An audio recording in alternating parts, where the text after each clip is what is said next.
Good morning students. कल हमने class 5 का चैप्टर नंबर 1 शुरू किया था जिसका नाम था रिप्रोडक्शन इन प्लांट्स। इसमें हमने कल पढ़ा था एजेंट्स ऑफ डिस्पर्शन के बारे में और दो एजेंट्स हमने पढ़े थे, विंड और वाटर। आज हम पढ़ेंगे थर्ड एजेंट के बारे में जो है ह्यूमन बींग एंड एनिमल्स। जो इंसान है और जानवर है इसके ज़रिए भी सीड्स को बिखराया जा सकता है। Human being and animals eat fruits like cherries and throw away from the seeds. जो इंसान है और जानवर है वो किसी भी फ्रूट को खाते हैं और जो उसका सीड है उसको कहीं दूर फेंक देते हैं। Some seeds with hook and spike stick to the hairy skin of animals and are carried away. कुछ सीड जो है वो जानवरों की जैसे हेयरी स्किन होती है, बालों से भरी हुई स्किन होती है, उसके साथ चिपक जाते हैं और फिर वो सीड अपने साथ दूर ले जाते हैं। Birds swallow some seeds which come out unharmed in their dropping. कुछ सीड जो होते हैं वो बर्ड खा जाते हैं और फिर उसको कहीं भी जाके थ्रो कर देते हैं, ड्रॉप कर देते हैं। अब फोर्थ जो हमारा है वो है explosion. Some fruits scatter their seeds by exploding the seed pods. कुछ जो फ्रूट्स होते हैं उसके जो बीज होते हैं फ्रूट्स के वो फटते हैं और उसके फटने के बाद जो उसके अंदर छोटे बीज होते हैं वो बिखर जाते हैं। When the seeds are ripe and the pod had dried it burst open and the seeds are scattered. जब वो कोई भी किसी भी फ्रूट का बीज होगा, जब वो सूखेगा और उसके बाद सूखने के बाद वो फटता है और उसके जो बीज हैं वो बिखर जाते हैं। जैसे कि for example pods of squirting cucumber spread their seeds by explosion. जैसे कि खीरे की हम एग्जांपल ले लेते हैं। खीरे का जो बीज होता है वो फटने के बाद बिखर जाता है और इसी तरह जो उसके बीज हैं वो आगे पीछे डिस्पर्स हो जाते हैं। Other ways of growing plants. पहले हमने पढ़ा कि सीड के जरिए किस तरह से प्लांट उगते हैं। अब हम पढ़ेंगे जो बाकी पार्ट्स होते हैं प्लांट्स के, उसके ज़रिए कैसे एक नया प्लांट ग्रो करता है। Some plants can be grown without seed. कुछ प्लांट्स जो होते हैं बिना बीज के ग्रो करते हैं। They can grow from their body parts. वो किसी भी प्लांट के बॉडी पार्ट से ग्रो करते हैं।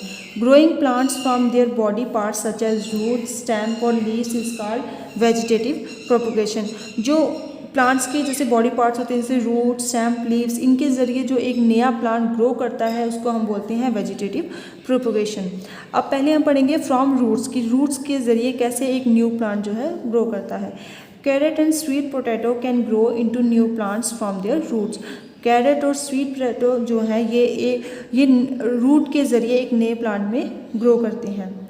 सेकंड है फ्रॉम स्टेम कि टहनी के ज़रिए कैसे एक नया प्लांट ग्रो होता है। Many plants like rose, money plant, sugar can be grown from stem cutting.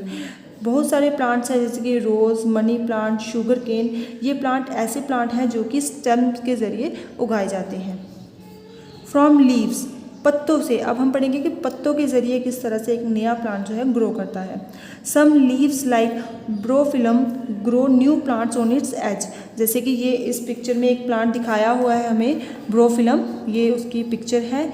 ये प्लांट्स अपने एज पे एक छोटे छोटे न्यू प्लांट्स को ग्रो करता है। These plantlets fall of and grow into new plant. जब ये प्लांटलेट्स जो ये आप देख रहे हैं इसके कॉर्नर में छोटे छोटे प्लांट्स उगे हैं, जब ये नीचे गिरते हैं तो ये एक नया प्लांट ग्रो करते हैं। आगे हमारा आता है फ्रॉम स्पोर्स कि स्पोर्स के जरिए कैसे एक नया प्लांट उगता है। Some plants such as fern and fungal do not have flowers. कुछ प्लांट्स होते हैं जैसे कि फॉर्न और फंगी, इनके फ्लावर्स नहीं होते हैं। They produce their spores. से क्या प्रोड्यूस करते हैं? स्पोर्स। इनके अंदर स्पोर्स होते हैं। Each of which grow into a new plant. और वो हर एक स्पोर जो है एक नए प्लांट में ग्रो करता है। अब आगे हम पढ़ेंगे क्रॉप्स एंड एग्रीकल्चर के बारे में कि क्रॉप्स क्या होती हैं और एग्रीकल्चर क्या होते हैं। Plants of one type that are grown in a particular region during a particular period of time are called crops. Crops क्या होती हैं? जब हम किसी एक ही तरह के प्लांट को एक ही टाइम पर एक ही जगह पर उगाते हैं, यानी कि एक ही टाइम पर एक जगह होगी, एक पर्टिकुलर जगह होगी हमारे पास, उस पर एक ही तरह के हम प्लांट जब उगाएंगे इसको हम क्रॉप बोलते हैं। We grow plants on a large scale so that we can get enough food and other products to fulfil our needs.